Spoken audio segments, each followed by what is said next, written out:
ప్రియమైన సోదరి సోదరులకు నేను చెప్పడం ఏమనగా, నేను మా ఊరిలో జరిగిన సంఘటన కథలో రాశాను.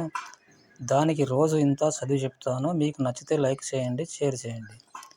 కథలోకి వస్తే, మా ఊరిలో గంగాధర స్వామి అంటే మా గ్రామ ప్రజలకు చెప్పలేనంత ఇష్టం. ఆ రోజు ఆ గ్రామంలో పంచాయతీ జరుగుతుంది. ఆ స్వామి ఆ పంచాయతీలో ఉన్నాడు. ఆ సమయంలో మాచర్ల కొండయ్య చిన్న స్కూటర్తో మా ఊరు చింతలకుంట గ్రామానికి వచ్చాడు. అలా వచ్చి గంగాధర స్వామి ఇంటికి వెళ్ళి స్వామి స్వామి అన్నాడు. ఆ మాటలు విన్న స్వామి భార్య బయటకు వచ్చి అతడితో ఏంటయ్యా అన్నది. అప్పుడు ఆ సహకారి స్వామి లేడమ్మా అని అడిగాడు. అప్పుడు ఆమె పంచాయతీలో ఉన్నాడని చెప్పింది. అలాగా అంటూ అతను వెళ్తుండగా ఆమె అతడితో టీ తీసుకొని వస్తా తాగి వెళ్ళండి అంది. అతడు సరే అలాగా అని కూర్చున్నాడు.